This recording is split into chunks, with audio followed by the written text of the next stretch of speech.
I don't know where you got that idea from. I don't know where you got that idea from. Yeah, but it's a prediction. Is it a valid prediction or not? It's a valid prediction, but it's just a following on from what's been going on. The populist movement in Europe will accelerate dramatically. No shit, Sherlock. Yeah, at some point in 2025 it's going to rain. This winter may be cold. So we have a contact, ladies and gentlemen, who has his fingers in the government. Sounds a bit rude, actually, doesn't it? He has various sources in government and things like that, and he supplies us with confidential information on a regular basis. And I think he loves being called the mole. He doesn't look like a mole. No, he doesn't. But I think he's going. He's there going. Yeah. The pub. I'm the mole. They call me the mole. Yeah, like a little superhero. So this is his predictions. I'm predicting bird flu scamdemic. Yep. Which I think there's a bird flu thing happening in China already, isn't there? Lockdowns, more jabs, mass culling of livestock, global food and fuel shortages. And he's put, I can't think of any positive ones yet, though. That's what he said. There'll be no more lockdowns. I don't think there'll be more lockdowns. I don't think the people will take it. Could never happen again. Even less so now. Yeah. The pandemic restrictions and stuff like that, there may be some localized restrictions and there may be some tips and hints but wanting restrictions, but the days of that pandemic, those restrictions never come back again. They'll never come back in our lifetime. Culling of animals, they do that all the time, and so they'll do that again. Energy shortages and food shortages, no. Energy will just get more and more expensive. Food shortages, no, because we produce so much food. We have excess food in this world. 5 years from now, if we keep pursuing the net zero, we could end up with food shortages because that people are going, oh, how does that affect food? Well, we saw it in Sri Lanka. To hit their net zero in Sri Lanka a couple of years ago, they had to stop importing fertilizer because it releases so much methane gas and nitrogen. And because of that, Sri Lanka couldn't produce enough food, which led to riots, which led to the violent overthrow of the government. Because the people were starving. People were hungry. Yeah. So that's what net zero did there. But I think we may avoid that. I think so, and I'll talk about that in my list. Yeah. What about more jabs? By the way, I've never asked you, Nick. I meant to ask you.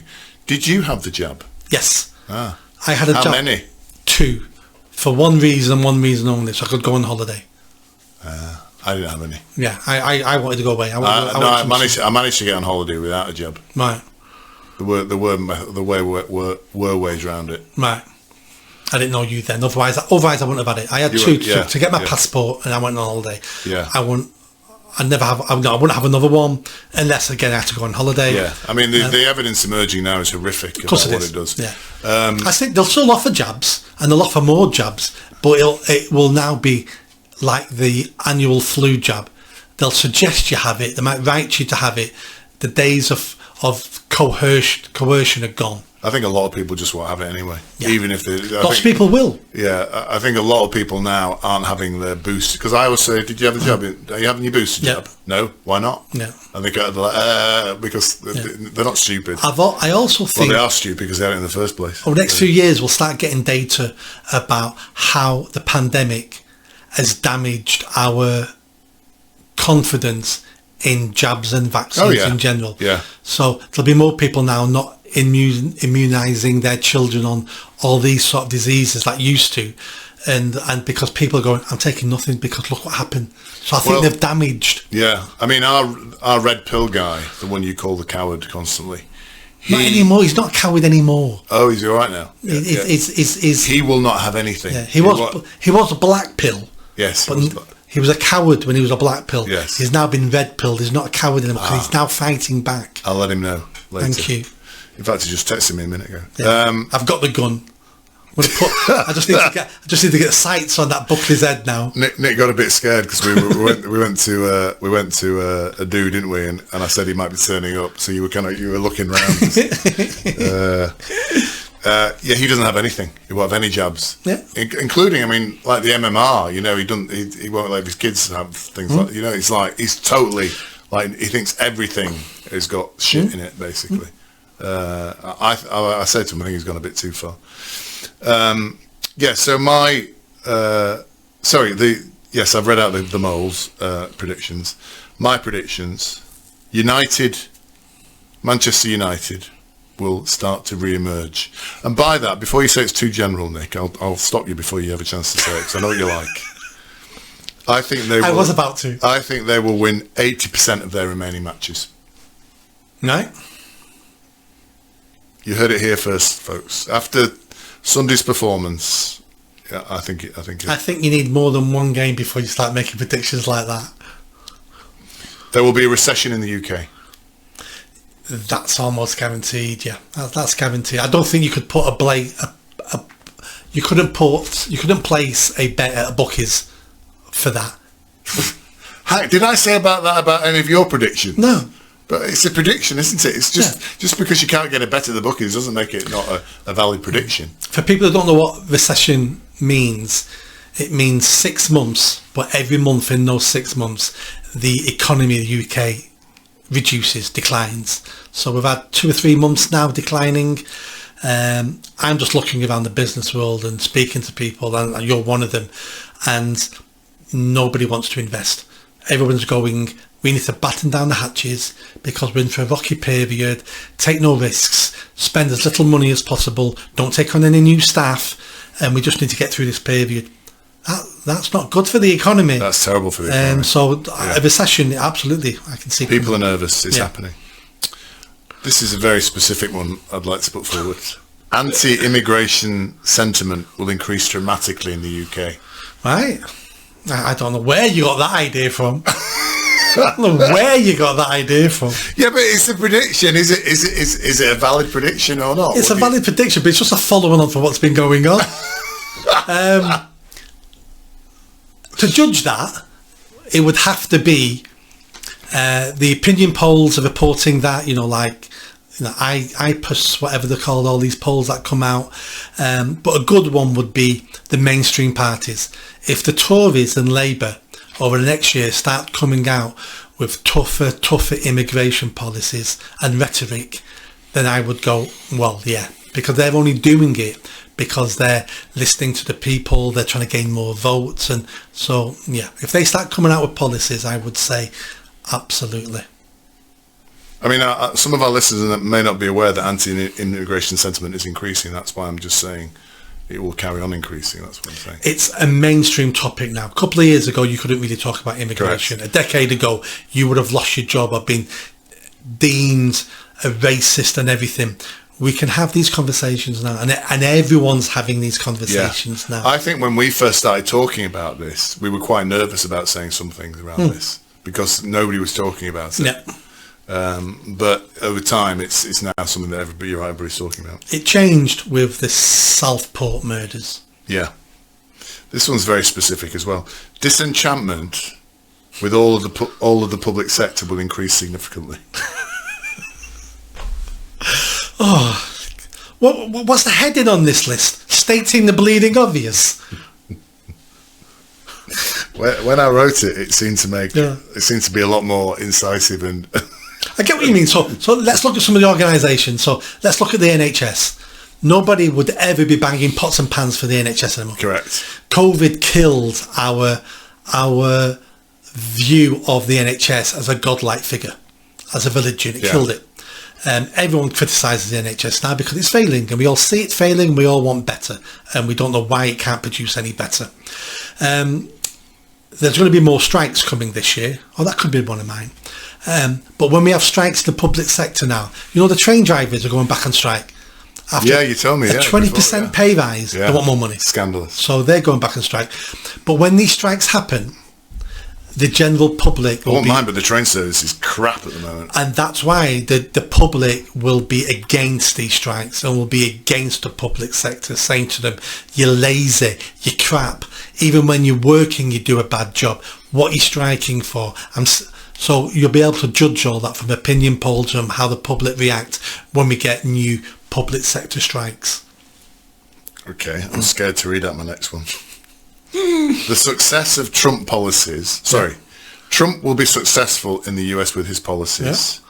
Yeah. And that, combined with the continuing, I'll make it more specific, continuing success of Javier Milei in Argentina, will increase pressure on the UK to change. Yeah. Another bleedingly obvious one. Forget Argentina. Argentina, different country, different continent, was a basket case, and he's turned a basket case into an okay country and economy. So we wouldn't take any notice of that. Trump's a different kettle of fish. So if Trump's policies work, which I actually think they will work, but if they work and they work quickly, the West, but especially UK, will be saying, that's what we want. Look what he's done with unemployment. Look at all the millions of... I mean, I watched him being interviewed the other day about the tariffs. And he's saying to all these big businesses, I'm going to put a 50-100% tariff on your products unless you build a factory in America, in which case it'll be zero tariffs. So when all those jobs flood to America, when everyone's being paid good wages, when their taxes are falling because they're raising so much money from other things, when they start drilling for oil and gas, and we're buying that oil and gas, but we can't drill for oil and gas because it damages the environment, but we can buy their oil and gas. How does their oil and gas not damage the environment? So when all these things start coming through, politicians here will have to change. The public will demand it when we're looking at what's working. Very good. Woke will start to disappear. Woke has been on the decline since Black Lives Matter, very slowly. Started speeding up last year. Do you think? I thought it accelerated after Black Lives Matter. No, I think... Because everybody was doing all that kneeling and all that jazz. They were. Including Keir Starmer and Angela Rayner, by the way. Black Lives Matter, when we read the history books of this period of time, will be where it all changed. The death of the scumbag George Floyd and Black Lives Matter was when everyone started opening their eyes. Slowly, but started opening their eyes. Really? I thought that was the point when it kind of took on an extra... No, that went peak. Oh, it's, Because of that, we've been on the decline ever since. Yeah. But last year speeded up. Yeah. This year is going to tremendously speed up, especially once Trump takes over. Yeah. So he's going to kill woke and the LGBT nonsense in America, basically. And then that will filter to the UK as well, where we can see it happens there, so it'll happen here. I have to say, do you watch the Squid Games? No. I have to say I was a bit disappointed. I watched the Squid Games. I watched the first one. I watched Squid Game 2, and there's one of the main characters in Squid Games 2 is a tranny. And it's Korean. And it's Korean. And the last episode we filmed, you said you watch Korean things now because there's no woke shit in it. There's no woke shit in it, yeah. And unfortunately, one of the main characters is and he's not a bad tranny either, he's a good tranny. Yeah. You know what I mean? He's really noble and ex-army and all that sort of stuff. Bloke, obviously. So there's good trannies and bad trannies these days? No, of course there's good trannies and bad trannies. And I'm sure a lot of our tranny friends are good people, and a lot of them are bad people as well. But what I'm saying is they couldn't have the portrayal of a bad tranny. It had to be a good tranny. Yeah. Oh, of course, yeah. Yeah, because there can't be such a thing as a bad tranny on TV. Exactly. So what's happened there is it's taken a lot longer for South Korea and Japan and those places to be infected by the woke virus. I remember at the beginning of the year you saying to me, Poland and Hungary, no woke stuff there. There is. Oh, yeah. Oh, yeah. It's reached there, but it's just not as much as here because it just takes a lot longer to reach those cultures. But and it won't. Like that. It won't. The tide has come in a bit there, but it won't come in as far as it's come in here because it's ending here now. Yes, so exactly. It'll happen for a small period of time. Exactly. Okay. So yeah, woke. I think woke will start to. It just won't be as anything like the scale it is now by the end of the year. No, I don't think it will. Films and adverts will reduce the DEI content to the point where adverts will not be 67% with black people, it'll be down to 30%. I'm very specific here. This isn't a generalisation. So I think the percentage of DEI hires in films and adverts will drop from around 70% at the moment down to 30%. And when you look at Netflix, what you won't see is two white people in the background and a black person at the front who's in charge. It'll just be a normal balance back to actual representative of the population. Yeah, that started maybe a year or two ago, very slowly, but it's going to speed up. And we know it's going to speed up because of what's happening in Hollywood. Disney have just made, it's not been released yet, are making or have made a cartoon about something, and one of the characters was trans. And they liaised with the trans community in America about how it should look, how it should act, what its viewpoints were. And the trans community in America have just found out the trans character has been completely cut now from the film. They've kicked off because Hollywood and Disney are realising now, shit, we make no money on any of this and we need to change the way we work. So they're learning lessons. Netflix are beginning to learn the lessons as well. And advertisers follow trends. Adverts are made very quickly.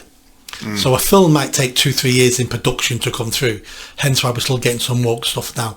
Adverts are made within months because they're trying to sell their product, so their turnover and their connection to the public outcry and stuff is a lot sooner. So we will That's see. an interesting point. We'll see that in adverts So first, we'll see adverts first. Yeah. apart from Jaguar. But your argument for Jaguar was really sound. I thought that they came up with this idea 2 years ago, and they've been just stuck with it rather than change it. Yeah, and same with Squid Games. That's why that trans character. They were, how can we sell this better in America? Let's get and this has been so many years in production, and they just happened to release it where everyone's going, we don't like trannies anymore. They're going, oh Jesus! And I'm guessing now the professional trans baiters, like India Willoughby, my friend, your good friend Andy Willoughby. Yeah. I bet they're looking at the phone like this these days, aren't they? Like waiting for it to ring. Whereas it would have been ringing off the hook, wouldn't it? Yeah. 2 years ago, I bet they're sitting there like, why is the phone not ringing? And then that means that when somebody like you sticks to, they've got time to lay into you, haven't That's they? That's probably why. Yeah. What did you say to him? Excuse me, sir. That's fighting talk, right? That is superb, Nick. That is brilliant, that is. What did he say when you said that? Oh, I got a load of more abuse back. I should go to jail and stuff like that. So then I applied to him. Lot of poor mental health going around. So that's a very specific one, as I said there. This is, again, very specific. The populist movement in Europe will accelerate dramatically. No shit, Sherlock. These look good when I wrote them down. I don't understand what's happened in between me writing them down and saying them to you. Can I guess your next ones? Yeah, at some point in 2025 it's going to rain. This winter may be cold. So the populist movement in Europe. You're not much of a motivator, are you? You know what I mean? It's like just I feel sorry for your ex-employee. Yes. So the populist movement in Europe will accelerate dramatically. Yeah. So to judge that, we would have to see more populist politicians being elected. Yes. So I'm predicting AfD coming to power in Germany. I'm predicting Marine Le Pen taking a senior role in the French government. Yeah. So if those things happen, then that would be groundbreaking. Yes. I wouldn't even be looking at those two big things because they're two big countries in Europe.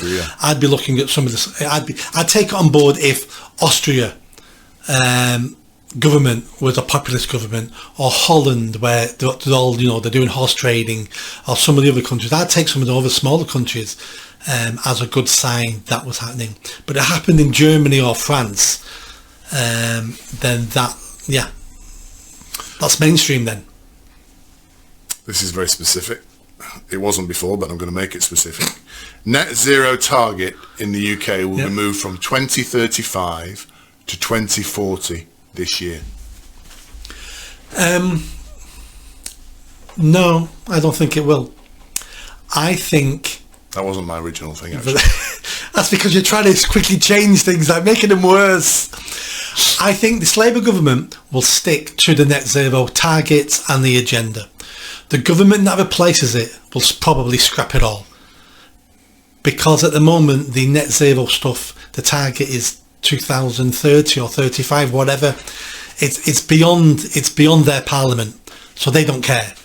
They don't want to be seen to cancelling that. They're already in enough trouble. They don't want to lose the Green vote and stuff like that. But the party that comes in next will not be able to keep those targets because it will be in their parliament. It happens. 2030 is no more petrol cars and diesel cars in the UK. That's 5 years from now. Can't be right. But that's their target. Freaking insane. It's like, that is insane. I thought it was 2035 now. It was originally. No, Perhaps our listeners could... I think the Tories pushed it to 2035. Labour reduced it back down to 2030. I'm 95% right on that. Oh my God. But yeah, the targets are mental. But when a government comes in power that's closer to it, they will scrap the lot of it. My final, very specific. All right. A major event will take place in the summer of 2025. I hope you're listening, listeners. A major event will take place in the summer of 2025, which will cause protests and riots across Europe, including the UK. Very, very possible. If it's going to happen across the whole of Europe, it would have to be a organised attack by Islamists. Or, talking about net zero, or it could be a complete power failure across the whole of Europe. Or it could be Trump putting huge tariffs on all the products in Europe selling in America, which then bankrupts businesses. Or it could be, there's many reasons now I'm thinking about it, or it could be a Middle Eastern war. Correct. There's lots of things. Yes. The main one, the first one straight away is Islamic attack. Yeah. You know, bombs go off in several cities across Europe and in London. But that has to be coordinated and organised. But the people of Europe, the people of the UK especially, we've had enough. We're on the edge. I can sense it in the air. I'm talking to people who are the most sensible, fairly liberal people in my circle, and they've had enough. Really? And if I'm not saying they're going to be violent and go on the street, but if they've had enough, that means other people are more likely to go in the streets and be violent. And when you think about why they've had enough, crime out of control, nothing works, NHS doesn't work, government doesn't work, corruption everywhere, open borders, streets are not safe, hundreds of thousands of our children are being raped, bombs are going off, we've got politicians who seem to despise us. Our taxes are the highest they've ever been. We're going into recession. No one's got any money. No one's happy. Loads of people are antidepressants, and it's like this is a powder keg waiting to explode. And it just takes a spark. And we're piling fuel on at the moment with what people are finding out about the grooming gangs, about the Pakistani Muslims, about the NHS, about the GP surgeries, about those foreign nationals. All that stuff now is in the public domain. And people are like, what the frick? Because this has all been hidden from us. I mean, you and I have been talking about it now for quite a while, and lots of other people have as well. But a lot of people weren't aware of it. No. So, I think and that was the big change of last year. Was Twitter. Twitter came to the fore. Correct. With lots of information. And then people like the OBR, for some reason, started giving us information they never gave us before. And then people like the Robert Lowe MP started getting even more information. And now we're looking at stuff and we're going, this is where our money... I keep thinking we're a poor country. But look at how much money we're wasting on stuff. We have got loads of money coming in and we are pissing it away. Did we work out, was it the last couple of episodes ago, sort of 500 billion we reckoned we could claw back into this country? £2,500 per year per working household. That's just what's been spent on immigration. But we worked out even more than that. We could get back sort of 500 billion, I think, which is a phenomenal amount of money for people in this country. So yeah, we want our bloody money and our country back, don't we?